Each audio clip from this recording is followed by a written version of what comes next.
Hello बच्चों, आज हम हमारी कृति क्षितिज का अध्याय 17 बच्चे काम पर जा रहे हैं का अध्ययन करेंगे, उसको पढ़ेंगे, जिसके कि कवि राजेश जोशी हैं। राजेश जोशी का जन्म जो है 1946 में मध्य प्रदेश के नरसिंहगढ़ ज़िले में हुआ था। उन्होंने शिक्षा पूरी करने के बाद पत्रकारिता शुरू की और कुछ सालों तक उन्होंने अध्यापन का कार्य भी किया, पढ़ाने का काम, टीचिंग का काम। उनकी कविताओं के अलावा उन्होंने कहानियाँ लिखी, नाटक लिखे, लेख और कई आर्टिकल्स भी लिखे। और उनके द्वारा जो रचित कृतियाँ थी, उनका भारतीय भाषाओं के साथ साथ अंग्रेज़ी, रूसी और जर्मन में भी उनकी कविताओं के जो ट्रांसलेट करके प्रकाशन किया गया। उन्होंने जो समाज के ज्वलंत जो समस्याएं थी, उनको अपनी विषय वस्तु बनाया। इन्हीं में से एक जो यहाँ पर हम पढ़ने जा रहे हैं, बच्चे काम पर जा रहे हैं, उसका यहाँ पर कि उस कविता में किसके बारे में बताया गया है। इस कविता में जो है बाल श्रमिकों के लिए बताया गया है कि जो बच्चे छोटी उम्र में ही काम पर लग जाते हैं, और ऐसे बच्चों को जब काम करते हुए कवि देखते हैं तो उनको बहुत पीड़ा होती है, और उसी पीड़ा को उन्होंने अपने शब्दों में यहाँ पर कविता के माध्यम से प्रस्तुत किया है, जिसको कि अब हम आगे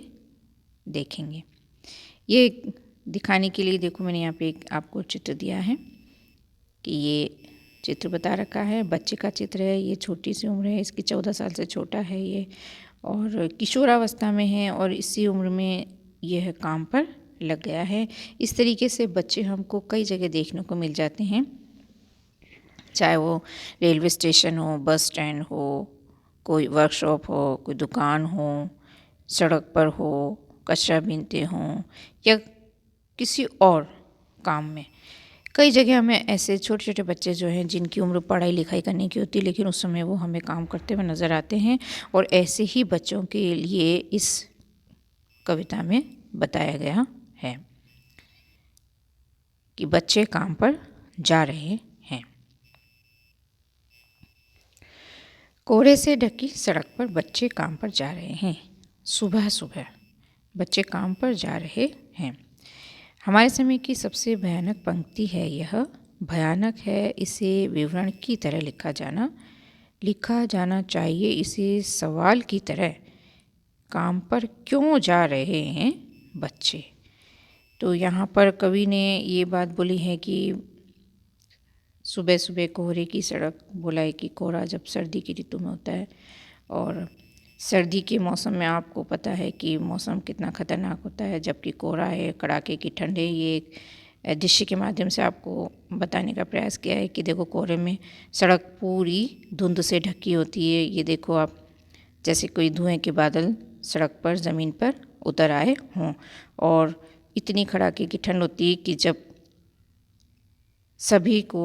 अपने अपने घरों में रहने का मन करता है कि सब ऐसी कड़ाके की सर्दी में अपने अपने बिस्तरों में, रज़ाई में दुबके रहे। लेकिन ऐसे कड़ाके की ठंड में भी कुछ बच्चे ऐसे हैं जिनको कि कवि ने सुबह सुबह इतनी कड़ाके की ठंड में काम पर जाते हुए देखा। तो जब उनको देखा तो कवि को मन में ये विचार आया कि ये जो बच्चे काम पर जा रहे हैं, यह इनका काम पे जाना हमारे आने वाले समय के लिए एक बहुत डेंजरस रिजल्ट्स के रूप में सामने आएगा। और इसीलिए उन्होंने समाज का ध्यान इस ओर आकर्षित करने का प्रयास किया कि चूँकि ये बच्चे, इनके परिवार भी हमारे समाज के ही एक हिस्सा हैं, और इस एक हिस्से की ऐसी क्या मजबूरी है जिसकी की वजह से वो सुबह सुबह अपनी रोज़ी रोटी के लिए काम पर निकल जाते हैं। तो कवि ने ये लिखा है कि ये जो काम पे जाते हुए बच्चे हैं, ये हमारे लिए बहुत अधिक खतरनाक हैं।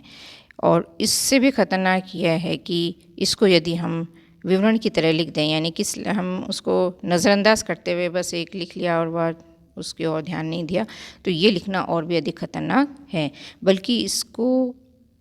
हमें सवाल के तौर पर प्रस्तुत किया जाना चाहिए। समाज के सामने ये बोलना चाहिए कि बच्चे काम पर क्यों जा रहे हैं, कि ऐसी क्या मजबूरी है जिसकी वजह से ये बच्चे काम पर जा रहे हैं। इस तरीके से यदि हम समाज के सामने इसको प्रस्तुत करें तो निश्चित ही इसका कोई ना कोई समाधान निकलने का कोई ना कोई रास्ता निकलेगा। तो इसलिए कवि ये बोल रहे हैं कि हमें इस चीज़ को ध्यान देना चाहिए कि बच्चे सुबह सुबह काम पर क्यों जा रहे हैं, जबकि अभी उनकी उम्र तो खेलने कूदने की, पढ़ने लिखने की, जीवन का आनंद लेने की है। सभी जिम्मेदारियों से मुक्त स्वच्छंद जीवन जीने की इनकी उम्र है, इनकी आयु है। तो अब आगे बोल रहे हैं कि कवि अगली बार ये बात बोल रहे हैं कि क्या अंतरिक्ष में गिर गई सारी गेंदें, कि क्या अंतरिक्ष में गिर गई सारी गेंदें, क्या दीमक ने खा लिया है सारी रंग बिरंगी किताबों को, क्या काले पहाड़ के नीचे दब गए सारे खिलौने, या फिर क्या किसी भूकंप में ढह गई सारी मदरसों की इमारतें।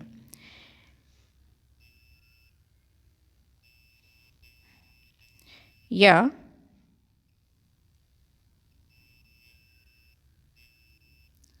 क्या सारे मैदान, सारे बगीचे और घरों के आंगन ख़त्म हो गए एकाएक। तो अब यहाँ पर कवि ये बात बता रहे हैं कि ये जो बच्चे काम पर जाते हुए दिखाई दे रहे हैं इतनी कड़ाके की ठंड में, तो क्या उनके घरों के अंदर जो खेलने कूदने के जो साधन हैं, चाहे वो खिलौनों के रूप में हों, चाहे वो किताबों के रूप में हों, चाहे वो उनके पढ़ने के रूप में हों, कि क्या उनकी सारी गेंदें अंतरिक्ष में चली गई हैं, क्या शून्य में चली गई, या फिर उनकी जो कॉपी किताबें हैं, जबकि उनकी उम्र पढ़ने की है किताबों को, तो क्या उनकी किताबें और कॉपियाँ सारी दीमक ने खा ली, या फिर उनके जो खिलौने हैं वो सारे के सारे किसी पहाड़ के नीचे दब गए हैं, या फिर उनकी जो पढ़ने की जो उम्र है, जबकि उन्हें विद्यालयों में होना चाहिए, मदरसे का मतलब स्कूल से पढ़ने की संस्था, तो जब उनकी उम्र अब इस समय विद्यालय जाने की है, तो क्या उनके सारे स्कूल्स जो हैं, स्कूल्स की जो बिल्डिंग्स हैं, क्या वो सब की सब ढह गई हैं, क्या वो ख़त्म हो गई हैं, या फिर उनके जो खेलने के जो साधन हैं, बगीचे हैं, वो क्या सब ख़त्म हो गए हैं। तो यहाँ पर कवि जो है ये बात कह कर के समाज के सामने एक व्यंग्य प्रस्तुत कर रहा है कि ऐसा क्या हो गया कि उनके जो खेलने की जो उम्र है उस समय सारी जो उनके खेलने के जो साधन हैं, क्या वो सब के सब समाप्त हो गए, जिसकी वजह से उन्हें जो है बचपन में ही काम पर लिया जाने लगा। और अगर ऐसा है तो यह विश्व के लिए आने वाले समय के लिए बहुत अधिक खतरनाक है।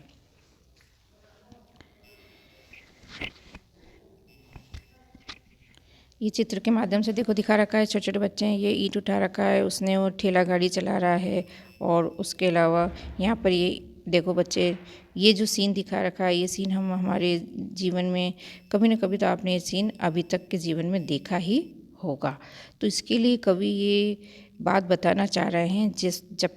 कि बाल श्रमिकों के द्वारा ये जो कार्य किया जाना है, ये जो कार्य किया जा रहा है, यह अमानवीय है, ऐसा नहीं होना चाहिए। और ये देखो आप, छोटे छोटे बच्चे हैं जिनकी देखते ही जिनको इनकी व्यवस्था हमें अपने आप ही नज़र आ जाती है। और कवि के कहने का अर्थ ये है कि बचपन कैसा बीता जाना चाहिए, कि देखो एक बचपन का एक सीन है कि एक घर में बचपन ऐसा बीत रहा है और दूसरे घर में बचपन कैसा बीत रहा है। तो दोनों के बीच जो होने वाली असमानताएं हैं उसको समाज द्वारा समाप्त किया जाना चाहिए। समाज द्वारा ऐसे लोगों के लिए भी उत्थान के कार्य, उनको आगे आने के कार्य, उनको उनकी जो विवशता है उसे दूर करने के लिए सभी को मिलकर प्रयास करना चाहिए। और अगर यदि ऐसा हम नहीं करते हैं तो आगे क्या होता है, तो कवि कह रहे हैं कि तो फिर बचा ही क्या है इस दुनिया में, कितना भयानक होता अगर ऐसा होता। भयानक है, लेकिन इससे भी ज़्यादा यह है कि सारी चीज़ें हस्बे मामूल, पर दुनिया की हज़ारों सड़कों से गुज़रते हुए बच्चे, बहुत छोटे छोटे बच्चे काम पर जा रहे हैं। कवि ये बात बोल रहे हैं कि ये जो हमने जो कुछ भी देखा है कि छोटे छोटे बच्चे काम पर जा रहे हैं, बचपन में उनका बचपना जो है वो समाप्त सा हो गया है और उन्हें बचपन में ही बड़ा बना दिया जा रहा है। और यदि ऐसा है तो फिर ये आने दुनिया के लिए बहुत ख़तरनाक है। कवि ये बात बोल रहे हैं कि अगर ऐसा है तो यह भयानक है, और भयानक इसलिए भी है क्योंकि ये जो चीज़ें हमने पढ़ी कि बगीचे, उद्यान, स्कूल बिल्डिंग, खेल खिलौने, खेलना कूदना, पढ़ाई लिखाई, ये सब कुछ जिसके बारे में बताया, कवि ने बोला कि ये जो चीज़ें हैं अभी भी यथावत ऐसी ही हैं, लेकिन उन सब के बावजूद ये जो बच्चे हैं इन चीज़ों को दरकिनार करते हुए, हज़ारों मील का सफ़र तय करते हुए छोटे छोटे बच्चे काम पर जा रहे हैं। कई सड़कों से गुज़रते हुए ये बच्चे काम पर जा रहे हैं कि यदि ऐसा है तो यह बात अच्छी नहीं है। क्यों? क्योंकि जब उनकी उम्र पढ़ने लिखने की, ज्ञान प्राप्त करने की, शिक्षा प्राप्त करने की और शिक्षा के द्वारा भावी जीवन का निर्माण करने की है, तो ऐसे समय में जब वे अपने छोटे छोटे बच्चे जो काम पर लग जाते हैं और उन काम पे लगने की वजह से वे शिक्षा प्राप्त नहीं कर पाते हैं, और जब वो शिक्षा प्राप्त नहीं कर पाते हैं तो उन्हें वे आगे चल कर के, कुछ बच्चे ऐसे होते हैं जो कि गलत आदतों में लग जाते हैं और जिनकी वजह से उनका आने वाला जो जीवन है वो अंधकार में हो जाता है। और फिर इसी तरीके से यदि जब समाज का एक तबका काम करते हुए जब वो शिक्षा प्राप्त नहीं करेगा और फिर वो आगे जब वो ऐसे लोगों का, जब आपराधिक प्रवृत्ति वाले लोगों का जब संख्या अधिक हो जाएगी तो यह देश के लिए अच्छा नहीं होगा। यदि हमें अच्छे भविष्य का, अच्छे सुनहरे भविष्य का और एक सुदृढ़ देश का, समाज का निर्माण करना है तो उसके लिए हमें पहले इसकी नींव को मजबूत करनी होगी। और हम जो जीवन की जो नींव होती है वो बचपन से ही होती है, और बचपन में यदि बच्चों को इन सब बातों से वंचित कर दिया जाता है, खेलने से, कूदने से, पढ़ने लिखने से, स्वच्छंद जीवन जीने से, तो फिर वो आगे जाकर खतरनाक होता है। इन्हीं बात को कवि ने मार्मिक प्रस्तुति के माध्यम से बच्चों के प्रति सहानुभूति के भाव प्रकट किए हैं कि उन्हें छोटे छोटे बच्चों को छोटी छोटी उम्र में काम पर जाना बिल्कुल गैर कानूनी लग रहा है, और उनको उनके अधिकार दिलाने का हमें हर संभव प्रयास करना चाहिए। इसी बात को देखो आप, ये जो चित्र है, ये चित्र ऐसे हैं कि जिनको देखकर हमारा हृदय वैसे ही द्रवित होता है यदि हम में मानवीय गुण हैं तो, और अगर हम अमानवीय हैं तो फिर हमें इन चीज़ों से कोई फ़र्क नहीं पड़ता। तो इसी बात को यहाँ पर मैंने सार रूप में यहाँ पे आपको बता रही हूँ कि इस कविता में कवि ने जो है बच्चों से बचपन छीन लिए जाने की जो आंतरिक पीड़ा हुई है उसे व्यक्त किया है, और कवि ने समाज की उस अन्यायपूर्ण व्यवस्था की ओर संकेत किया है कि जिसमें कुछ बच्चे खेल, शिक्षा और जीवन के आनंदित उमंगों से वंचित हो जाते हैं, और काम पर जाते हुए देखकर कवि जो है वह दुख से भर जाते हैं और वह अफसोस करते हुए कहते हैं कि बच्चे खेलने कूदने और पढ़ने लिखने के दिन में काम करने को विवश हैं। इसलिए कवि अपनी इस कविता के माध्यम से समाज में जागरूकता लाकर बच्चों के मासूम बचपन को सुरक्षा प्रदान करना चाहते हैं ताकि बच्चे अपने नैसर्गिक स्वभाव का आनंद ले पाएँ। तो इस कविता को पढ़ कर के हमें भी अपनी ओर से प्रयास करके समाज में अपनी जो भागीदारी देना चाहिए, और ऐसे बच्चों को उनका जो बचपना है या उनके जो अधिकार हैं उसकी ओर जागरूक होकर के अपना योगदान देना चाहिए। उम्मीद है आपको पाठ समझ में आ गया होगा। Thank you.